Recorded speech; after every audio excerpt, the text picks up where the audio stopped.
But that is the Like, thing, like it's that it's you know them for like you can have a normal conversation with them because like they're not their ego is not fucking big enough for you to have to fuck off in a sense.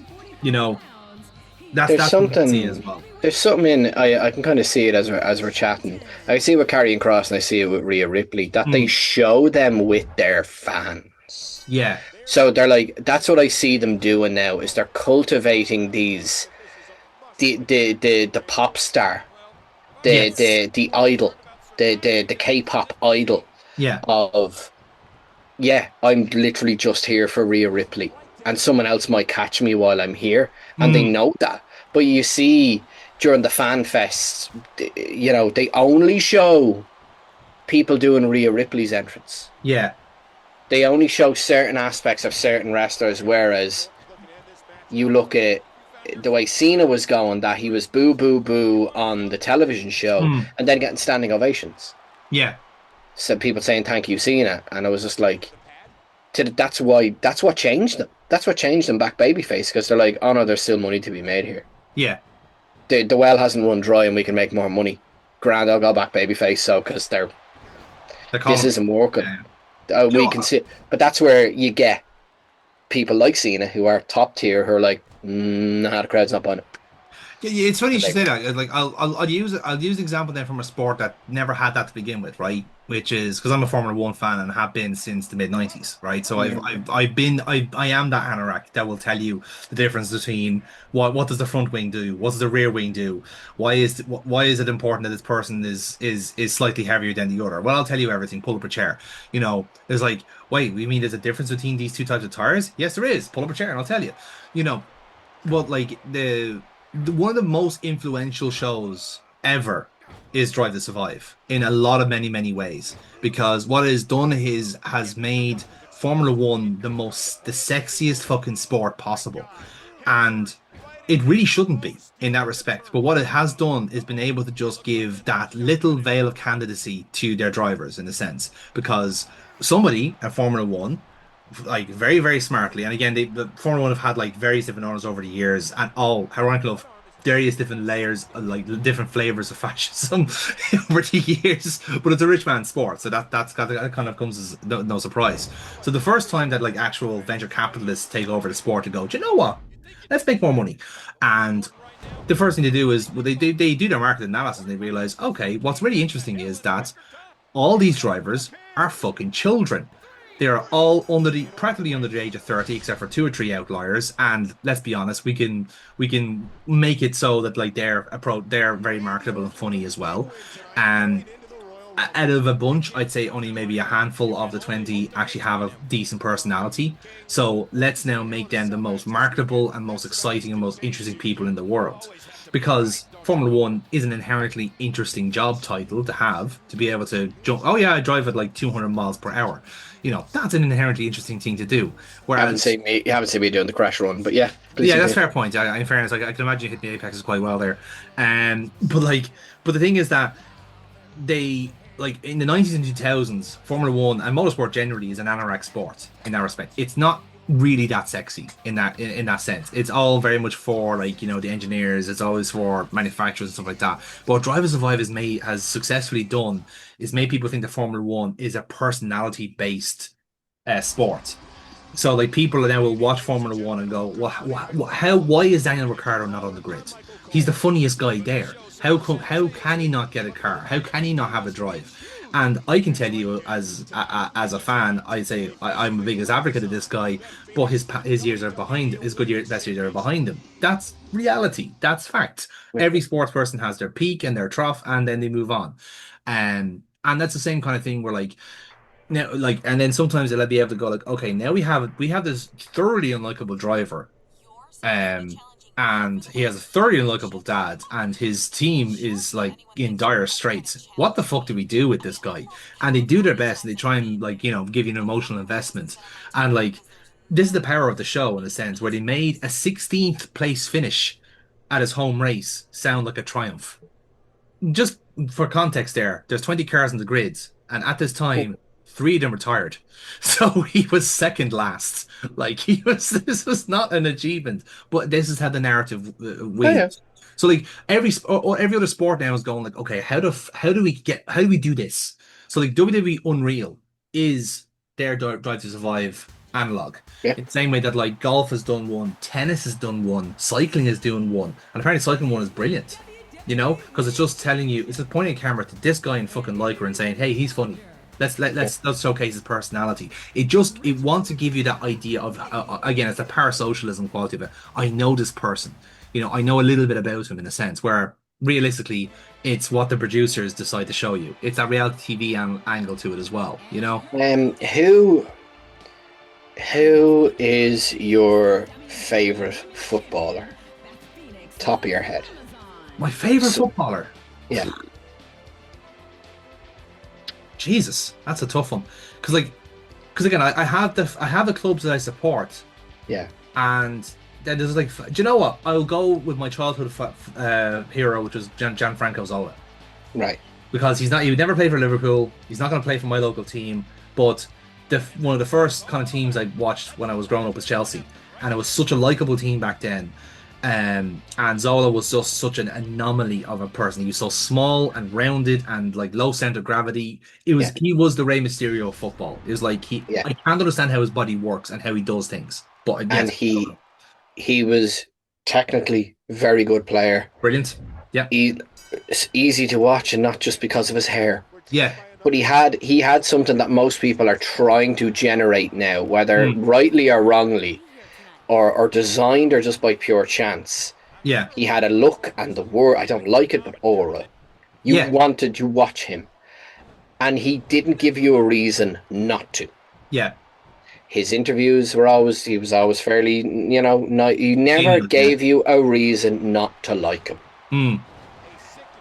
Conversely, some people's favourite would be someone's least favourite. Eric Cantona would be that example for me, yeah. Like, me dad adored the number 7s of United. Oh, yeah. Starting out with fucking Georgie Best and running the gambit up until Ronaldo. Like, very much... Yeah, Brian Robson in there as well, and Parents is a good example, like, too. he loved Cantona because he wanted to be Cantona. Yeah. He liked the idea of throwing up the collar and throwing the shapes and talking about pigeons. Like, it was just something about it that it really sparks. And if you can find that as a performer, as a writer, as anything media, if you can tap the vein of people's aspirations.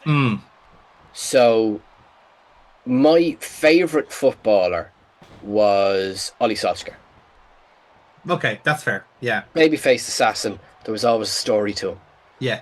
There was always a story to him. He'd always come on. He'd always pop on, and someone who I really adored, who is it Saha? Oh, Louis Saha. Yeah, Louis Saha really, really sparked for me for a certain while. Alan Smith really sparked for me for a while. Interesting. Okay. I liked people who had a bit of the dog in them. You like a sub. You like a substitute. Bit like but I like seeing a sub then progress to the main team and stay there. But it's the story of it all. Like, I loved Roy Keane because he just fucking kicked people around. I like people who you know what they're going to do and then they do it. Yeah, it's very, very clear and concise. Always enjoyed Peter Schmeichel because there's the build-up of is he going to save it? Is he not? More than likely saved it. Big starfish, big palms. There you go. Yeah, it's football and sport is very rhythm and music based. Every sport too has its own rhythm and its own time harmonics. signature. Yeah. So I like Ga so much. I love the rhythm of Ga. Hurling is a disgraceful sport to watch. Awful. But I've played it, so I'm watching for different stuff. This is what I would love to talk to someone who has never watched wrestling, to ask them, what should I actually be watching? Because I'm now looking at footwork. Yeah. I'm looking at the equivalent of 6 fellas standing around trying to swing on a schlitter And I'm going, that's really good, that's good, that's good, that's good, that's great. And everyone Yeah. else is going, the fuck is happening here? This is shit. Yeah. Funny It's enough, it the actually, one of my favorite YouTube channels, Tifo, they put out a book a couple of years ago called How to Watch Football. And it is literally just like a book about like the idea is that if you've never watched football before, and you basically like it's almost like football for dummies, but the whole idea is that like the whole idea was almost the challenge to kind of the anoraks to say, are you actually watching the game the right way? Like watching the game as if an analyst would and stuff like that. And it's a which great idea. And what's the first rule of how to watch football? get drunk. Never watch the ball. Okay. Never watch Yeah. the ball. The ball is the conduit. The ball is moving too fast for you to Yeah. actually care. The ball, the way they argue is that the ball, literally only the footballers care about the ball. But as a fan, what you should be watching for is what the player that's going to receive the ball is doing, or Yeah. what his defender is meant to be doing next. What way it is shaping up, what way it is moving, what way it is pressing, what way it is defending, what way they are, how close and far away is everyone, who's at a position, who's in position, all this sort of stuff. And like that's the first rule. That's the first idea of like first of all, and it sounds stupid, but like That if you makes implement that and just like instead of watching the guy on the ball, watch the person he wants to find. yeah, you're not watching the fella doing the one on one with the keeper, you're watching the keeper. Exactly. Yeah. Yeah, yeah, yeah. Yeah. Like I wouldn't mind. That's how I watch it. By the way, congratulations, Mickey James. Sorry, we bin badged you there. Yeah, well done. You won the world title. Nobody cares. Um, It's not even that. It's fact she's won it so early is what has me concerned. That's the problem. I'm slightly it's nervous. but like that's yeah. I'm trying to think about what's the equivalent of don't watch the ball for wrestling, Mm, which is very much I as the only thing I can ever really think is believe it. Just believe it. mm, Now it's their job to make you believe it by having everything be as it is and not yeah. to give you a reason not to believe, but walk in and believe it. Yeah. It's it is what it is. Yeah. People are trying to win. This is important. They get paid differently whether they win Mm. or lose. I And think that's it been the matters. biggest like kind of disconnect to like people who aren't wrestling fans to people who are is that idea of the suspension of disbelief. Oh, hello, look at this. USA and Russia in the same room. What could possibly go wrong? Ha ha ha ha. Yeah. Oh, look, USA and Guyana in the same room. What could possibly go wrong? He is the champion of the Of Continentals. all the continent, of all the continents, Up yours, Vince. How I dare you? found the two largest, sweatiest men I could find in a 5 mile radius, and I'm gonna leave them in a room here by yourself. What could possibly go wrong? Jack Freedom would say the word zillionaire. I condone this message. I think you'd say gazillionaire. Yeah. Yeah, for added dominant, for added. Jack's in a room with two giant sweaty men. He's gonna have the time of his life. There's gonna be so much kissing. Oh, there's gonna be so much kissing. Oh, there's gonna be so much kissing. Without question. Kozlov needs a kiss. In fairness, look at that sad face. Even for his face model, they made him look depressed. Yeah, you'd have to now schnoz on him. You'd have to go. You'd have to go in for the lean. Yeah, You'd have to. the side angle. Yeah, yeah, Yeah, yeah, yeah. yeah. Just increasing the intimacy. Absolutely.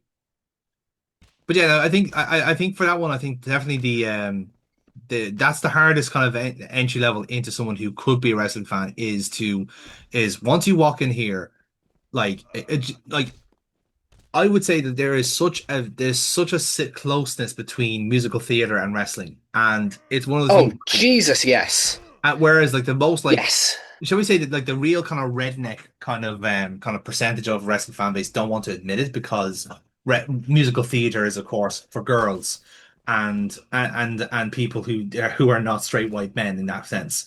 I literally sang to you before Yeah, this recording. literally Like, did. Yeah, and that's come like on. and like I said, everything is a performance in that respect. But like when you walk into a theater, right, you're sitting down because you paid money to see these people perform something.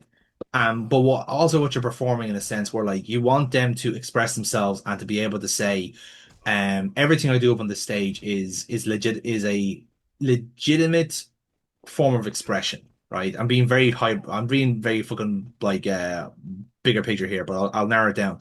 So like in wrestling, that's exactly the same maneuver. It's exactly the same thing, except what they're doing is they're using their bodies to tell the story as opposed to a song or dialogue, right? Mhm. So if I was trying to get someone into wrestling and say, right, if you ever go to the theater and you're watching a Shakespearean play and these people are Mhm. going to act out the lines and like someone's going to do oh woe is me death, right? Yeah, You have to believe that that person dies.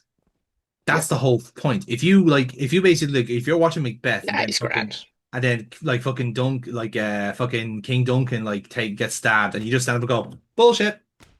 Yeah. Like it doesn't work, So it's Nah, the same with fucking. you Nah, I didn't sell that right. But you can something we as you reminded me, our formula for people was look at the entrances, hmm, look at the two full entrances, pick one person, yeah. and they're your if they win, you get money. That's how Hmm, you have to cheer for them. If you win, it means you win.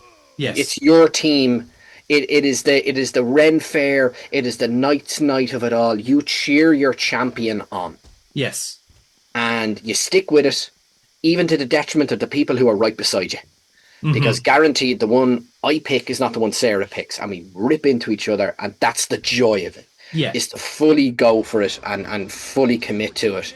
But um, when you're there and you Mm. watch it all the time and you really care about a certain performer and you're like only so much you can do before the office or the performance, there's only so many times you can go to a shop and go, hell yeah, do you have the Mars Delights back yet?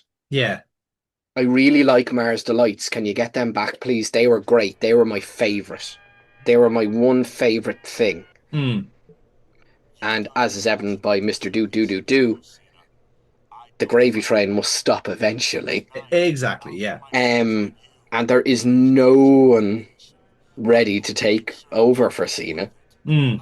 No one's taken. I suppose Cody is ready to I do think that Cody back. and Jay kind of But share there's that. two. But there's There's two of them. two. Yeah, There's exactly. not this thing But by which I the think it also suggests that like the wrestling kind of like sphere is I'm gonna say diverse, but I'm gonna qualify it. I think it's more diverse than it is now in the sense that like there was only one person at the time when Cena was around because by a sheer calamity of fuck ups along the way that they had to put everything squarely on one person's shoulders to get them through what I would consider to be a bit of a trough in wrestling history. oh And Christ it is not the fault of John Cena at all, and we really should say that it is not the no fault of him. It's the fact that like somebody had to be taking the trough. And again, I would also say then it was also a rare kind of instance where a trough was followed by another trough. And that trough for me was the Roman Reigns era. Whereas, like, oh, for fuck's sake, it's like, you literally just done this with the other guy, and now he's fucked off to do a couple of movies. You're doing the exact same thing. I'm not buying it. We need something different. And now, what I think is interesting now is that I would consider we're now at a bit of I wouldn't say it's a peak, but it's certainly a lot better than it mm. was a couple of years ago. Yep, Peak what could be better in a it's sense, palatable now. or at least maybe a sustainable peak, like a nice steady bump in a sense. And I think what the advantage is that if Cody and Jay do wane after a while, like they could pull the trigger on someone else if they wanted to, and it is very controlled in that respect. I can very much believe, for instance, that Sami Zayn could win the WWE, the Royal Rumble this year and challenge Seth Yep. Rollins. I can believe that. I buy that for $1, no issue. Um, I could also equally believe that CM Punk will do the exact same thing, and he'll will beat Rollins and could potentially, I don't think he'd be a company leader in that respect, but he'd just be popular enough just to move the needle, you know. It is And popular enough, skilled enough not to run people away. yeah, exactly. Yeah, yeah. Is what you really want now. I'm as big a CM Punk mark as anybody, and even I'm looking at him going, wrap it up, Phil. Yeah, yeah. Just wrap it up. Look, realistically, the biggest one is the one that's kind of staring Royales, which is Rhea Ripley. She is the biggest star, I Yeah. think, and it is only because like her booking is a little bit quiet at the moment to basically let the other girls have a fucking chance. Yeah. Like you need to build up you need all of them to be bigger stars in order for her to be more sustainable. Like The Rock doesn't become as such a big star as he is without Stone Cold and without Jericho and without Triple H and Mankind and everyone else that Yep. was there and the Undertaker and Kane and fucking everybody, right? So Correct.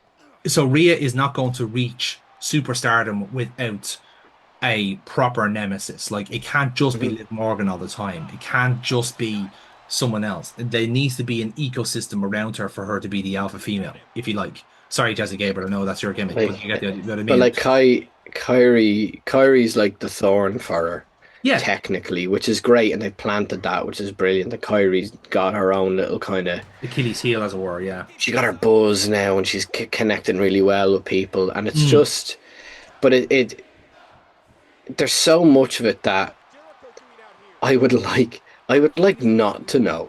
I would not yeah. like, I would love not to know that clearly Rhea Ripley is the go-to. Clearly Rhea is the Hogan, Yeah. is the Rock, is Stone Cold, Mm, and but to the point where that's what they've said. Like it's yeah. been it's outwardly communicated, nothing that we didn't know as the anoraks who watch it and who are pattern recognizing monkeys. Yeah. But you can just see where there's enough of that where you can never. Rhea Ripley is fucking black lightning in a bottle. Like Yeah. she is just she happens to be a generational talent Mm, and seemingly an absolute fucking sweetheart yeah. that a company can get behind. Yeah. Whereas, is there anyone else? Bailey might be hinting at doing something, but again, that's how many versions of. There's only ever been two versions of Rhea Ripley. Mm, You know, to the point where you're like, she was her, now this is her, and you're like, great. How many times are you gonna reload and like there's only so many times you can fire you can fire off mm, the same signal again and again and again and again, to be as crude as possible. You can only wank so much in a day. Like it's just yeah. there is diminishing returns, and someone of Bailey's caliber, who I fucking adore, who was one of the people who got Sarah into wrestling Mm, because she adored the hugger and the color and the friendliness and the niceness, and but she's better than most of them yeah. at the graps. But I think she's we said just this before, didn't we? That like I think it is the first time, and again, the Rhea Ripley thing is a very good point because yes, she is absolutely the biggest star, but it's also this is uncharted waters in that respect because the biggest star in WWE is a woman. You know, like it has been always such a male-dominated sport, and it will continue to be a male-dominated sport because it's a male soap opera. That's just the way it is.